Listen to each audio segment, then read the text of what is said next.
হিন্দু ধর্মের অনেক ভাইরা আমার আলোচনা শুনে, অনেক হিন্দু আমাদের হাতে মুসলমান হয় আলহামদুলিল্লাহ। হিন্দু ধর্মের প্রতি শ্রদ্ধা রেখেই বলছি, তাদের ধর্মে একটা বিধান আছে যে আপনি ভালো হিন্দু হতে চাইলে আপনাকে গোমূত্র পান করতে হবে, মানে গরুর পেশাব পান করতে হবে। এবং অবাক করা কাণ্ড, তারা ইন্ডিয়া থেকে এটাকে রপ্তানি করে ইউরোপ আমেরিকাতেও পাঠায়। কারণ ইউরোপ আমেরিকার যে হিন্দুরা আছে সেখানকার সুপার স্টোর থেকে, শপিং মল থেকে ওইটা কিনে কিনে পান করে। আপনারা যদি বলে এই যে এক বোতল নিয়ে আসছি গরুর পেশাব, এটা খাইলে তোর 1 কোটি টাকা দিব, খাইবেন? আমি কমু তুই নিয়ে আইসস, তুই খা, ঠিক কিনা? কারণ আমাদের রুচিতে এটা ধরে না, ইসলামটা আমাদেরকে শিখায় নাই। তো ইসলামটা হচ্ছে রুচিসম্মত ধর্ম, স্বভাব সুলভ ধর্ম। তারপর হিন্দু ধর্মে ছোট বাচ্চাদেরকে পবিত্র করতে হলে, মেধাবী করতে চাইলে গোবরের স্তূপ করে ওখানে ফেলে দিতে হয়। ওই বাচ্চা ছুটে আসবে, কান্না করবে, আবার ফেলতে হবে। ওর গা গোবর দিয়া একেবারে বিউটি পার্লারিং করে তারপরে ওর গোসল করাইলে ও খুব ভালো হয়ে যাবে, এরকম আইডিওলজি তারা বিলিভ করে। তো এটা একটা প্রাণীর মল কারো গায়ে মেখে পার্লারিং করা, এটা কি আমাদের আকলে ধরে? আমাদের ধর্মে এরকম কোনো বিধান আছে? হিন্দু ভাইরা যদি থেকে থাকো, just ponder on the news, এই বিষয়গুলোর উপর একটু থিঙ্ক কর, একটু ভাবো, চিন্তা করে দেখো। ইসলাম হচ্ছে দ্বীনুল ফিতরা, স্বভাব সুলভ ধর্ম। এইখানে মনে মানে না এরকম কোনো বিধান আল্লাহ দেয়। 7 নাম্বার হচ্ছে দ্বীনুল ইলম, এটা জ্ঞানের ধর্ম, জ্ঞানের উপর প্রতিষ্ঠিত। এই ধর্মের প্রথম কথা হচ্ছে পড়ো। প্রথম কথা কি? আরবিতে কি? বিসমি রাব্বিকাল্লাযী, read in the name of your lord who has created. পড়ো তোমার প্রভুর নামে যিনি তোমায় শিখিয়েছেন। সুবহানাল্লাহ পড়েন। আবু দারদা রাদিয়াল্লাহু তাআলা আনহু বলতেন, কুন আলিমান, আলেম হও, আও মুতাআল্লিমান, অথবা আলেমের ছাত্র হও, আও মুত্তাবিআন, অথবা আলেমের ফলোয়ার হও, আও মুহিব্বান, অথবা আলেমকে ভালোবাসো, ওয়ালা তাকুনিল খামিস, 4টা হইও, 5 নাম্বার হইও না, ফাতাহলিক, তাহলে ধ্বংস হয়ে যাবা। 5 নাম্বারটা হচ্ছে আলেম বিদ্বেষী, খবরদার আলেমদের পিছনে লেগো না, তাহলে তোমার দিন দুনিয়া আখিরাত সবটারে বরবাদ করে দিবে কে? এটা নলেজের উপর বেস করে ধর্ম, এখানে উল্টাপাল্টা কথা বলার সুযোগ। হিন্দু ধর্মে একটা নিয়ম আছে, শুধু ব্রাহ্মণরাই বেদ, রামায়ণ, মহাভারত এগুলো ধরতে পারবে, নিম্ন বর্ণের হিন্দুরা ধরতে পারবে না। আমাদের ইসলামে এগুলো আছে। কোরআন শুধু আমরাই ধরতে পারবো, আপনারা পারবেন না। অনেকে এরকম বলে যে আলেমরা কোরআন ধরবে, অন্যরা ধরতে পারবে। তো কেউ যদি আপনারে বুঝায় খবরদার কোরআন ধরা যাবে না, এটা আলেমরা ধরবে, তোরা ধরতে পারবি না, মানবেন কথা? এই তো বাঘের বাচ্চার মতো উত্তর। দাঁড়িয়ে বলবেন কোরআন সবার, আমি আরবি বুঝি না, আমি বঙ্গানুবাদ করে কোরআন বুঝবো, কোরআনের দাওয়াত করবো, চিল্লা এখন ঠিক কিনা? বাল্লিগু আন্নী ওয়ালাউ আয়া, প্রত্যেকেই প্রেরণার বাণীবাহকের কাজ করতে হবে, যতটুকু জানি পৌঁছে দিব। আমি বেশি জানি তো আমি বেশি বেশি ছড়াবো। আপনি জানেন শুধু লা ইলাহা ইল্লাল্লাহ, এইটাই আপনি ছড়াই দিবেন, ঠিক কিনা?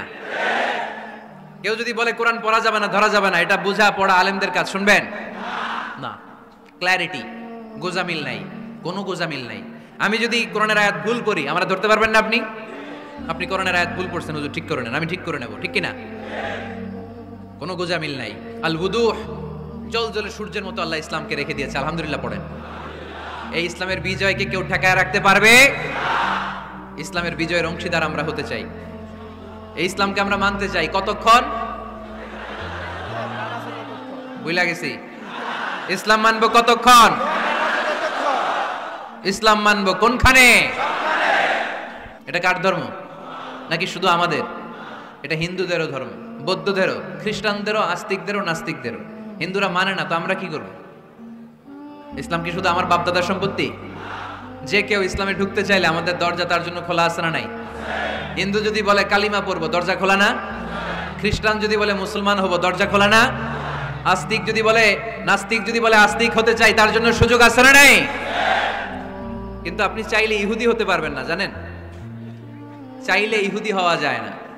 ইহুদি হতে হয় বাই বর্ন, জন্মসূত্রে ইহুদি হতে হয়। তাও আপনার মা হতে হবে ইহুদি, আপনার বাবা ইহুদি কিন্তু মা অন্য ধর্মের, তাইলে আপনি দুনিয়াতে আসলে আপনি ইহুদি হবেন? কত বড় ডাকাইত, খেয়াল করছেন? কেউ চাইলে ওদের ধর্মে ঢুকারও সুযোগ নাই। কিন্তু ইসলামে কি এগুলো আছে? কথা বলেন। আল্লাহ নিজের পরিচয় যখন দিয়েছেন, আল্লাহ কি বলছে? আমি মুসলমানদের রব, আমি মুত্তাকিদের রব, টুপিওয়ালাদের রব, দাড়িওয়ালাদের রব। তিনি বলেছেন রব্বুল আলামিন। কি বলেছেন? রব্বুল আলামিন, আমাদের রব্বুল আলামিন। পড়েন, রব্বুল আলামিন, আমাদের রব্বুল আলামিন।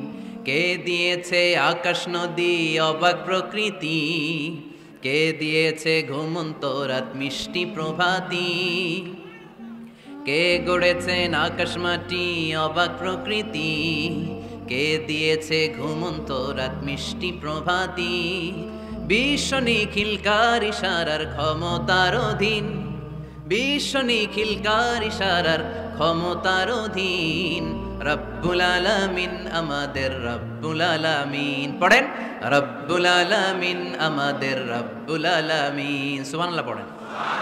তার মানে আল্লাহর পরিচয় হচ্ছে তিনি রব্বুল আলামিন। সুবহানাল্লাহ পড়েন। আবার বিশ্বনবীর পরিচয় যখন আল্লাহ কোরআনে দিলেন, আল্লাহ বললেন ওয়ামা আরসালনাকা ইল্লা রাহমাতাল লিল আলামিন। সুবহানাল্লাহ পড়েন। I have sent you as a mercy for the entire universe. নবী গো, আমি আপনাকে গোটা বিশ্বের জন্য রহমত করে প্রেরণ করেছি। কোন সুবহানাল্লাহ। আল্লাহ কি বলেছেন? রাহমাতাল লিল মুত্তাকিন, শুধু মুত্তাকিদের জন্য তিনি রহমত। আল্লাহ কি বলেছেন? বিশ্বনবী শুধু মুসলমানদের জন্য রহমত। আল্লাহ কি বলেছেন? রাহমাতাল লিল আলামিন। তাহলে এটা উমুম, এটা সবার ধর্ম, এখানে সবার অধিকার আছে। চিল্লায় বলতে হবে, ঠিক কিনা? ইসলামের কয়টা বললাম? চারটা। 5 নাম্বার বৈশিষ্ট্যের নাম হচ্ছে আত-তাইসির। আত-তাইসির, আওয়াজ করে বলেন 5 নাম্বার বৈশিষ্ট্যের নাম। আপনাদের কষ্ট হচ্ছে? আর অল্প কয়েক মিনিট কষ্ট করা যাবে? আর 5 মিনিটে বাকি 5টা বলে দেই। হ্যাঁ,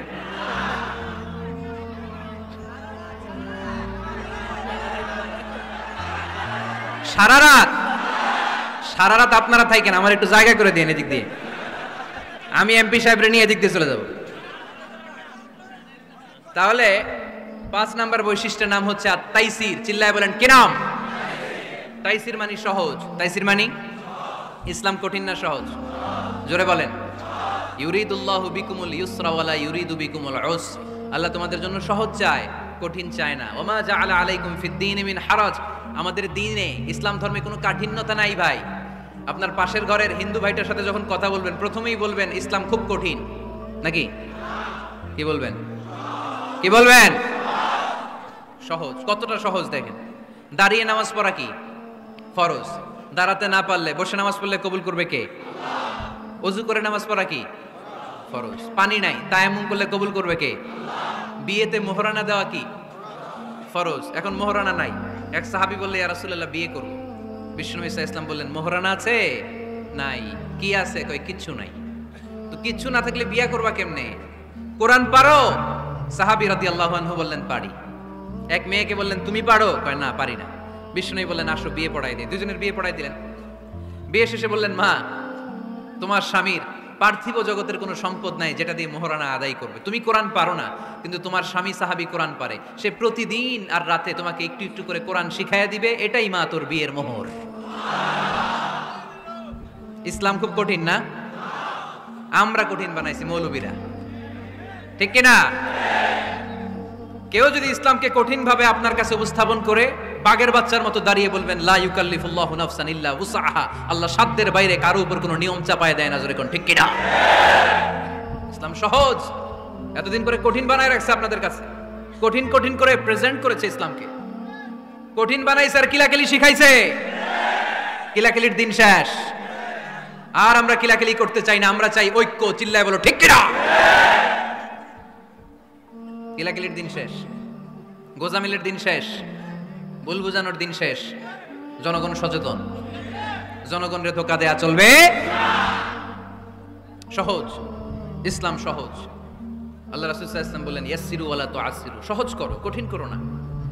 মুআয ইবনে জাবালকে ইমাম বানালেন। উনি মাগরিবের নামাজে সূরা বাকারা ধরছেন, কোরআনের সবচেয়ে ছোট সূরা। হ্যাঁ, বড়? কত বড়?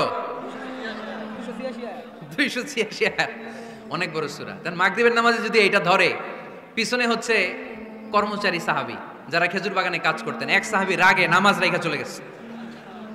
রাগে নিজে নিজে একা একা বারান্দায় নামাজ পড়ে বিশ্বনবীর কাছে বিচার। Direct action. Action action, indirect না। এটা কি অ্যাকশন? ডাইরেক্ট বড় হুজুরের কাছে যে বলে ইয়া রাসূলুল্লাহ কেমন ইমাম পাঠাইছেন, মাগরিবে বাকারা দিয়া ধরছে।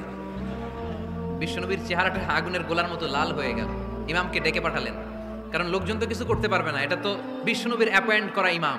যিনি অ্যাপয়েন্ট করেছেন তার কথা ছাড়া এখানে সভাপতি আজকে বললো আপনি ইমাম, কালকে বললো আপনি নাই, এরকম ইমাম নাকি? বিশ্বনবী অ্যাপয়েন্ট করেছেন, বিশ্বনবী ডেকে পাঠালেন। তার সাথে কথা বলতে যে বিশ্বনবীর চেহারাটা আগুনের গোলার মতো লাল হয়ে গেল। রেগে মেগে বিশ্বনবী বললেন, আফাত্তানুন আনতা ইয়া মুআয, মুআয তোমার কি ফিতনা বাজানোর জন্য এখানে ইমাম বানায় পাঠাইছিলাম? খবরদার, যখন মানুষের ইমামতি করবা, ইদা আম্মাল তুমি যখন ইমামতি শুরু করবা, ফালিয়ুখাফফিফ, সেজন্য সালাতটারে ছোট করে, সেজন্য বড় না করে। ফাইন্না ফীহিমাল মারিদ ওয়াল মুসাফির, কেননা তোমার পিছনে অনেক মুসাফিরও দাঁড়াইতে পারে। আমি যাচ্ছি এখান থেকে আরেক দিকে, দেখলাম মাগরিবের নামাজ শুরু হয়েছে, ভাবলাম সফর যেহেতু শুরু করছি নামাজের সময় নামাজটা পড়েই যাই, তো আমি ঢুইকা দেখি বাকারা দিয়ে ধরছে উনি, তা আমি পড়তে পারবো? বিষ্ণু বললেন তোমার পিছনে মুসাফির দাঁড়াতে পারে, মারিদ অসুস্থ দাঁড়াতে পারে, জাল হাজা হাজতওয়ালা লোক দাঁড়াইতে পারে, ছোট করে নামাজ পড়ায় মুআয, ছোট করে। ইয়াসসিরু মুআয, দোহাই লাগে ইসলামটারে সহজ করে রিপ্রেজেন্ট করবা। ওয়ালা তুআসসিরু, কঠিন করো না। বাশশিরু, সুসংবাদ দিও মুআয, ওয়ালা তুআসসিরু, কঠিন করো না। সুবহানাল্লাহ পড়েন। এই হাদিসগুলো থেকে আমরা কি বুঝলাম? সহজ না কঠিন? আর কোনোদিন কেউ কঠিন বললে শুনবেন? আওয়াজ করে বলবেন ইসলাম সহজ, চিল্লায় বলেন ঠিক কিনা? 6 নাম্বার, ইসলামটা হচ্ছে দ্বীনুল ফিতরা। আওয়াজ করে বলেন দ্বীনুল ফিতরা, আরো জোরে দ্বীনুল ফিতরা। আর 5 মিনিটের মধ্যে শেষ করব ইনশাআল্লাহ। আওয়াজ করবেন না, ডিস্টার্ব করবেন না, তাড়াতাড়ি শেষ করতেছি। দ্বীনুল ফিতরা মানে এটা ফিতরাতি ধর্ম, স্বভাব সুলভ ধর্ম, সুইটেবল রিলিজিয়ন। ইসলামটা পরিবেশ বান্ধব ধর্ম। পরিবেশ বান্ধব বলে একটা কথা আছে, নাম শুনছেন? রাইট, এটা পরিবেশ বান্ধব ধর্ম, রুচিসম্মত। ফিতরাতুল্লাহিল্লাতী ফাতারান নাস আলাইহা, আল্লাহ নিজের ফিতরতে ইসলামকে তৈরি করেছেন, তাই এটা স্বভাব সুলভ। মানে আমাদের সাথে এটা ইসলামকে মানতে, জানতে, বুঝতে, বুঝাতে সহজ, খুব সুইট করে। ইসলামের এমন কোনো বিধান নাই যেটা আমাদের খারাপ লাগে, জোরে কোন ঠিক কিনা? এই এই ছেলে, রাইট, এই টয়লেটের উপরে যা, এই ছেলে, এই এদিকে তাকাও, এদিকে। টয়লেটের উপরে কে এগুলো? এদিকে তাকাও, এদিকে তাকাও। কোনো আওয়াজ নাই। এই কথা বলো কেন তুমি? কোনো আওয়াজ নাই। 5 মিনিট পরে আমরা শেষ করবো, আস্তে আস্তে বিদায় নিব, কোনো আওয়াজ নাই। এদিকে তাকান। এটা স্বভাব সুলভ ধর্ম। ইসলামের একটা বিধান বলতে পারবেন যে হুজুর এটা আমার রুচিতে নেয় না, দেখাইতে পারবেন? কিন্তু অন্য ধর্মের এরকম অনেক বিধান আছে যেটা রুচিতে নেয় না।